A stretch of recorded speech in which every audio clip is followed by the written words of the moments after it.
Hello students, welcome to my YouTube channel. Our today's topic is depreciation, part second, class plus one, method of depreciation. तो method of depreciation का हम आज को topic करेंगे। तो method of depreciation को कराने से पहले मैं आपको समझा देता हूं कि आपने पिछली वीडियो को, मुझे होप है कि आपने पिछली वीडियो को ध्यान से देख लिया होगा, क्योंकि किसी भी क्वेश्चन को करने से पहले उसका थ्योरेटिकल पोर्शन जो आपको बड़े अच्छी तरह से आना चाहिए, यदि उस चीज को आप लंबे समय तक याद रखना चाहते हैं। ध्यान रखिए इस बात का। कई बार हम क्या करते हैं कि जल्दी जल्दी में हम थ्योरेटिकल पोर्शन को करते हैं, उसके बाद हम प्रैक्टिकल पोर्शन की ओर जाते हैं। परंतु प्रैक्टिकल क्वेश्चन में मैक्सिमम स्टूडेंट्स की एक क्यूरीज रहती है कि हमें प्रैक्टिकल क्वेश्चन जो है वो जल्दी समझ आ जाता है परंतु जल्दी भूल जाता है। तो इसमें जल्दी भूलने का सबसे बड़ा कारण ये है कि आप जो है सबसे पहले थ्योरेटिकल पोर्शन को ढंग से नहीं देखते हैं। जब थ्योरेटिकल पोर्शन को आप ध्यान से देखेंगे तो आपको प्रैक्टिकल क्वेश्चन 101% समझ आएगा। और मेरा यही आग्रह रहेगा चाहने वालों से कि जब भी कभी आप वीडियो को देखें तो वीडियो को अंत तक देखें, अपना समय बर्बाद ना करें। जितने भी चाहने वाले मेरे स्टूडेंट्स हैं तो मैं उन सभी स्टूडेंट से यही आग्रह करूंगा, यदि आपके पास समय है तो आप समय लगाकर वीडियो को देखें, क्योंकि अगर बीच में आप वीडियो को क्यूट करते हैं तो कभी भी आपको जो है आपको फायदा नहीं होने वाला है, आपको वीडियो जो है ध्यान से समझ नहीं आएगी। तो आग्रह मेरा यही रहेगा सभी चाहने वालों से, सभी अपने स्टूडेंट से कि वीडियो को जब भी देखें अंत तक देखें, पूरा समय लगाकर देखें और थ्योरेटिकल पोर्शन को बड़े ध्यान से समझें पहले, फिर थ्योरेटिकल पोर्शन को प्रैक्टिकल इंप्लीमेंटेशन करना सीखें किस प्रकार से किया जाएगा। तो आज हम मेथड ऑफ डेप्रिसिएशन के बारे में करेंगे। तो what are the methods of depreciation, की डेप्रिसिएशन को कैलकुलेट करने की विधियां कौन कौन सी हैं। यदि भी डेप्रिसिएशन को कैलकुलेट करने की बहुत सारी विधियां हैं, ये विधियां में से आप कौन सी विधि को अपनाएं, ये सबसे पहला क्वेश्चन है कि आप कौन सी विधि को अपनाएं। तो ये कहा जाता है कि ये जो विधि को अपनाने की जहां तक बात है, आप किसी भी विधि को अपना सकते हैं और अलग अलग व्यवसाय में उसके उद्देश्य के अनुरूप, उसके ऑब्जेक्ट के अनुरूप, उसके बिजनेस के नेचर के अनुसार आप किसी भी विधि को अपना सकते हैं और जो विधि आपको सर्वोत्तम लगे उस विधि को अपनाएं। ध्यान नहीं इस बात का, क्योंकि अगर आपने कंपैरेटिव एनालिसिस करना हो तो एक बार जिस विधि को आपने अपना लिया बार बार उसी विधि को अपनाएं, ताकि आपको किसी प्रकार की अपने बिजनेस के अंदर किसी बिजनेस के साथ तुलना करनी हो या अपने बिजनेस के साथ ही तुलना करनी हो तो आपको कंपैरेटिव एनालिसिस में किसी प्रकार की समस्या का सामना ना करना पड़े। तो इसलिए ध्यान रखें कि जब भी कभी आप जिस मेथड को अडॉप्ट करें उसी मेथड को जो है वो लगातार अपनाएं, अर्थात प्रिंसिपल ऑफ कंसिस्टेंसी को आप जरूर अपनाएं, एकरूपता का सिद्धांत को अपनाएं और परिवर्तित परिस्थिति में यदि परिवर्तन की आवश्यकता पड़े तो उसके लिए आप नोट ढूंढ दें कि आपने इस परिस्थिति में इस को बदल दिया है।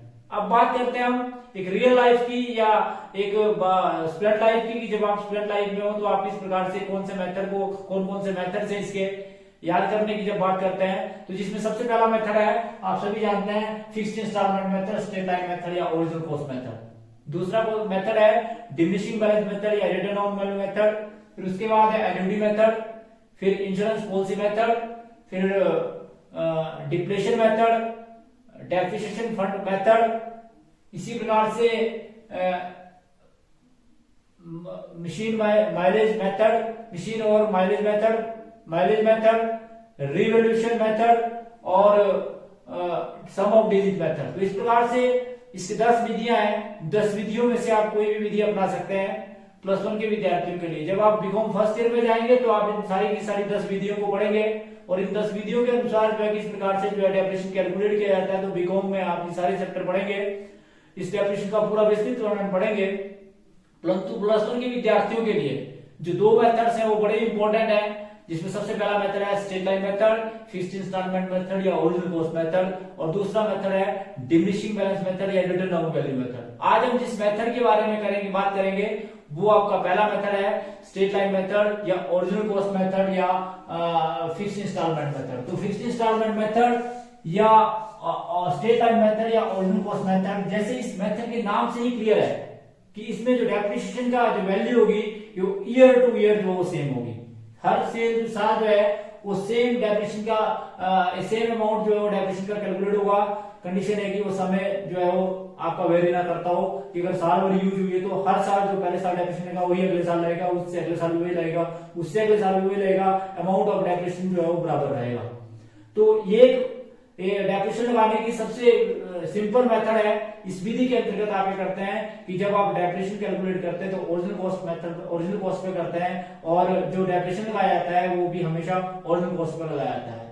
ओरिजिनल कॉस्ट पर जब डेप्रिसिएशन लगाते हैं तो आप सभी जानते हैं कि आपने पिछले वीडियो के अंदर देखा कि आप जो है किन किन बातों को ध्यान में रखते हैं। तो इसमें भी वो सारी बातें ध्यान रखनी है जो एसेंशियल रिक्वायरमेंट है कि what are the basic element of depreciation, जिसमें cost of asset, scrap value, estimated life, rate of depreciation,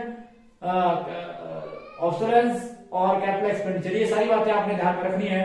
तो जब भी आप डेप्रिसिएशन लगाएंगे सबसे पहले आप cost of asset, cost of asset से हमारा purchase price plus any type of expenses incurred on the establishment of any asset. कि मान लो फॉर एग्जांपल आपने जो है वो 50,000 की संपत्ति खरीदी, ठीक है जी, इस पर आपने 10,000 रुपए खर्च कर दिया तो टोटल होगी 60,000 की। और आप सभी जानते हैं मान लो इसकी स्क्रैप वैल्यू जो है वो भी 10,000 है, तो इसका मतलब है स्क्रैप वैल्यू को आपने इसमें से माइनस करना, तो इसकी जो वैल्यू रही वो आपकी 50,000 रही। और अगर आप पे इसकी एस्टिमेट लाइफ 10 साल है तो हर साल जो है वो डेप्रिसिएशन लगेगा 5,000। तो इसका मतलब है कि हर साल जो है इस पर जो डेप्रिसिएशन की दर होगी वो डेप्रिसिएशन का अमाउंट जो होगा वो 5,000 होगा। इस बात का ध्यान रखें। इसके लिए जब भी कभी डेप्रिसिएशन लगाया जाता है तो आपने cost of asset minus scrap value और एस्टिमेटेड लाइफ यदि नहीं दी होगी तो आपके पास फिक्स्ड रेट दिया होगा। फिक्स्ड रेट जब आपके पास दिया होगा तो आपने फिक्स्ड रेट से जो है उसको कैलकुलेट करना है। फिक्स्ड रेट से कैसे कैलकुलेट करना है कि मान लो फॉर एग्जांपल आपकी एसेट की वैल्यू 50,000 है और उसकी स्क्रैप वैल्यू 10,000 है और इसका रेट ऑफ डेप्रिसिएशन जो है वो 10% है, तो आपने 10% लगाना है, जिसका मतलब है कि हर साल जो है वो ₹4,000 डेप्रिसिएशन लगेगा। तो हर साल जो है एनुअल डेप्रिसिएशन लगेगा 4,000। तो अब इसकी अगर फार्मूले की बात करें कि अमाउंट ऑफ डेप्रिसिएशन किस प्रकार से कैलकुलेट किया जाएगा, तो अमाउंट ऑफ डेप्रिसिएशन या एनुअल डेप्रिसिएशन जो लगाया जाएगा उसको कैलकुलेट करने का फार्मूला होता है original cost of asset minus scrap value of asset. Original cost of asset में मैंने जैसे आपको बताया था कि cost of asset minus plus purchase price plus any type of expenses incurred on the establishment of any asset, तो वो cost of asset में आता है। उसके बाद एस्टिमेटेड लाइफ की जहां तक बात करें तो एस्टिमेटेड लाइफ का मतलब होता है कि वो कितना उसका एस्टिमेटेड लाइफ है वो आपके पास गिवन होगा, उसको भी आपको कैलकुलेट करना होगा। क्वेश्चन है राइट हियर, क्या एस्टिमेटेड लाइफ या कॉस्ट ऑफ एसेट या स्क्रैप वैल्यू आपके पास गिवन होगी? Yes it is given. ये आपके पास क्वेश्चन के अंदर दी होगी कि किस प्रकार से आपकी ओरिजिनल कॉस्ट है, क्या आपकी ओरिजिनल कॉस्ट है, उस पर क्या खर्चा किया आपने, उसकी स्क्रैप वैल्यू कितनी होगी और उसकी एस्टिमेटेड लाइफ क्या होगी। अगर एस्टिमेटेड लाइफ नहीं दी होगी तो आपके पास फिक्स्ड रेट दिया होगा जिसके आधार पर आप इसको कैलकुलेट करेंगे। हर साल जो है डेप्रिसिएशन लगाया जाता है। आप सभी जानते हैं कि इसके लिए सबसे पहले आप जर्नल एंट्री करते हैं। जब जर्नल एंट्री करते हैं तो आप सभी जानते हैं जब भी कोई आप संपत्ति खरीदते हैं तो आप एंट्री करते हैं असेट अकाउंट डेबिट। अगर आपने मशीनरी खरीदी तो मशीनरी अकाउंट डेबिट टू, अगर आपने क्रेडिट में खरीदी तो टू क्रेडिटर्स, अगर कैश में खरीदी तो टू कैश, और टू अगर चेक के द्वारा खरीदी तो टू बैंक। अर्थात एंट्री की जाएगी machinery account debit to cash to bank और टू क्रेडिटर, जो भी आपने जैसी भी आपने खरीदी। फिर उसके बाद उस पर साथ डेप्रिसिएशन लगाया जाएगा। जब ईयर के एंड में उस पर डेप्रिसिएशन लगाया जाएगा। जब डेप्रिसिएशन लगाते हैं तो आप सभी जानते हैं एंट्री करते हैं depreciation account debit to particular asset, जिस असेट पर आपने डेप्रिसिएशन लगाया। फिर डेप्रिसिएशन की राशि को हर साल जो है प्रॉफिट एंड लॉस अकाउंट में ट्रांसफर करते हैं। जब आप प्रॉफिट एंड लॉस अकाउंट में ट्रांसफर करते हैं तो आप एंट्री करते हैं profit and loss account debit to depreciation. Year by year this entry will be pass. हर साल तक जितने साल तक आप डेप्रिसिएशन लगाएंगे, पहली खरीदने की और दूसरी, पहली खरीदने की एक बार की जाएगी, जो दूसरी आपने डेप्रिसिएशन की एंट्री करी depreciation account debit to asset और asset profit and loss account debit to depreciation account. ये एंट्री जो है ईयर बाय ईयर जो है हर साल एंट्री की जाएगी। अर्थात जब भी कभी आप डेप्रिसिएशन लगाएंगे तो आप एंट्री करेंगे depreciation account debit to machinery account या जिस पे भी आपने लगाया फर्नीचर अकाउंट, और टू दूसरी एंट्री की जाएगी जो आपकी सेकंड एंट्री होगी उसके बाद वो एंट्री होगी जी कि profit and loss account debit to depreciation account. First year केवल मात्र आपने असेट को खरीदा। जब आपने असेट को खरीदा तो आप एंट्री करेंगे पर्टिकुलर असेट अकाउंट डेबिट, जो आपने परचेज किया उसको डेबिट करेंगे। और आपने कैश में खरीदा तो टू कैश, अगर चेक के द्वारा खरीदा तो टू बैंक, अगर उधार में खरीदा तो टू क्रेडिट। उसके बाद आप जो ईयर के एंड में, हर ईयर के एंड में आप एंट्री करेंगे depreciation account debit to particular asset, फिर depreciation account profit and loss account debit to depreciation. Year by year this entry will be pass, जब तक आप असेट को नहीं बेचेंगे। जब आप असेट को बेचेंगे तो आप एंट्री करेंगे कैश अकाउंट डेबिट या बैंक अकाउंट डेबिट या debtor account debit to particular asset, और फिर उससे प्रॉफिट होगा। अगर प्रॉफिट होगा तो आप सभी जानते हैं आप एंट्री करेंगे profit and loss account debit to asset, अगर लॉस हुआ तो आप एंट्री करेंगे asset account debit to profit and loss account. इस बात का ध्यान रखें। उसके बाद प्रॉफिट और लॉस की एंट्री करने के बाद आप उसको डेप्रिसिएशन उस तरह से लगाएंगे। अगर उसका भी डेप्रिसिएशन है तो डेप्रिसिएशन अकाउंट डेबिट टू मतलब entry machinery account depreciation account debit to machinery और या पर्टिकुलर सेट, और फिर उस डेप्रिसिएशन की राशि को प्रॉफिट लॉस अकाउंट में ट्रांसफर करके जिसके लिए आप एंट्री करेंगे depreciation account debit to profit loss account debit to depreciation account. तो इस प्रकार से जो है इसकी जर्नल एंट्री की जाएगी। जर्नल एंट्री करने के लिए इस प्रकार से जो है जब भी कभी आप असेट खरीदेंगे तो इस प्रकार से उसके बाद वो पर्टिकुलर अकाउंट बनाया जाएगा, उस अकाउंट में डेप्रिसिएशन लगाया जाएगा ईयर बाय ईयर और लास्ट में उसका बैलेंस निकाला जाएगा। जब प्रैक्टिकल पोर्शन करेंगे तब आपको एक बार फिर समझाएंगे कि किस प्रकार से जो है हम इसका अकाउंट बनाते हैं और किस प्रकार से इसको करते हैं। हम थ्योरेटिकल पोर्शन की बात कर रहे हैं अभी आपके सामने। तो मैंने जैसे आपको बताया कि fixed installment method is also called straight line method, it is also called original cost method. इसके 3 नाम जरूर याद रखें आप। कई बार क्वेश्चन आपको आता हो परंतु आपको यही पता नहीं लगा होता है, आपने केवल मात्र एक नाम रटा होता है जैसे फिक्स्ड इंस्टॉलमेंट मेथड। तो आप फिक्स्ड इंस्टॉलमेंट मेथड तो जानते हैं परंतु ना स्ट्रेट लाइन मेथड और ना ही ओरिजिनल कॉस्ट मेथड आपने याद किया। तो इस बात का ध्यान रखें आप इन तीनों का सब्स्टिट्यूट नेम जरूर याद रखना है, क्योंकि स्ट्रेट लाइन मेथड और फिक्स्ड इंस्टॉलमेंट मेथड और original cost method one and the same thing, that is the substitute name of all the items. तो इस बात का ध्यान रखें कि जब भी आप क्वेश्चन को करें तो इस बात का भी ध्यान रखें कि आप इनके जो दूसरे नाम है उनको भी याद रखें ताकि आपको क्वेश्चन को करने में किसी प्रकार की समस्या का सामना ना करना पड़े। कई बार आपको क्वेश्चन आता है परंतु आप फर्स्ट मेथड के स्थान पर सेकंड मेथड लगा देते हैं या सेकंड मेथड के स्थान पर फर्स्ट मेथड लगा देते हैं। तो ये गलती बिल्कुल ना करें। विद्यार्थी बड़े चौकसाई से, बड़े ध्यान से, बड़े माइंड से इस काम को ध्यान से रखें, क्योंकि अक्सर मैंने अपने स्टूडेंट्स को जो भी इवैल्यूएशन करी है उसमें ये पाया कि जो बच्चों से जो मेथड पूछा है उस मेथड के स्थान पर वह दूसरा मेथड लगा देते हैं। तो वो गलती कभी ना करें। आप हमेशा ध्यान रखें कि आपसे कौन सा मेथड पूछा है, क्योंकि आपके पास 2 ही मेथड हैं और 2 मेथड के एक मेथड के 3 नाम है, दूसरे मेथड के भी 3 नाम है। उन तीनों नामों को आपने याद रखना है कि आप fixed installment method, straight line method और ओरिजिनल कॉस्ट मेथड को याद कर रहे हैं या रिटर्न डाउन वैल्यू मेथड या जो दूसरा मेथड है जिसको आपको अभी बताया जाएगा, जो अगले वीडियो में आपको बताया जाएगा भी इस मेथड के अंदर जो है वो कौन कौन से मेथड जो है उनके क्या सब्स्टिट्यूट नेम है। तो मैंने जैसे आपको बताया कि सबसे पहले तो आप ये ध्यान रखें कि fixed installment method, straight line method और ओरिजिनल कॉस्ट मेथड इसके नाम है। दैट इज द मेथड की जो एक बहुत ही साधारण मेथड है। इस मेथड के अंतर्गत प्रतिवर्ष ह्रास की दर जो है समान रहती है। ये अगर पहले साल जो है वो कम यूज हुआ तो उतने महीने का डेप्रिसिएशन लगता है, अदरवाइज इसकी डेप्रिसिएशन की दर जो है वो समान रहती है। हर वर्ष जो है प्रतिवर्ष जो है समान लगती रहेगी और अंतिम तक जब ये तब तक लगाई जाएगी जब तक उसकी एसेट की वैल्यू 0 ना हो जाए या उसके स्क्रैप वैल्यू के बराबर ना हो जाए। तो इस बात का ध्यान रखें कि जब भी कभी एसेट पर डेप्रिसिएशन लगाया जाता है तो वह तब तक लगाया जाता है जब तक उसकी वैल्यू 0 ना हो जाए या फिर उसकी वैल्यू जो है स्क्रैप वैल्यू के बराबर ना हो जाए। परंतु ये तो उन्होंने लगाना है जो बिजनेस कर रहे हैं, परंतु आप इस बात का ध्यान रखें कि आप डेप्रिसिएशन तब तक लगाएंगे जब तक का आपको कहा गया है। आपको बोला 4 ईयर का लगाना तो आपने 4 ईयर का लगाना है, ये भी अपनी मर्जी से जब तक उसकी वैल्यू 0 ना हो जाए तब तक आप लगाते रहें।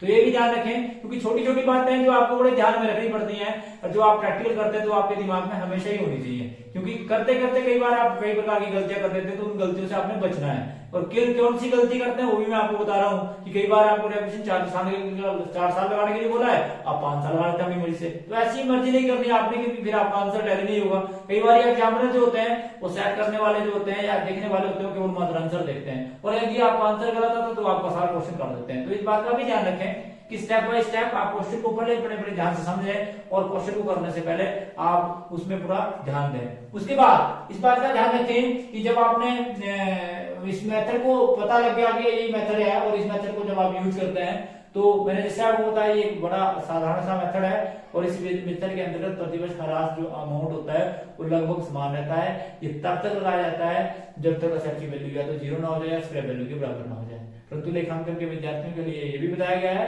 कि आपने एसेट पर डेप्रिसिएशन उतने साल का लगाना है जितने साल का आपको क्वेश्चन के अनुसार कहा गया है और डेप्रिसिएशन आप लगाएंगे, है ना। तो ये ध्यान रखें आप इस बात का।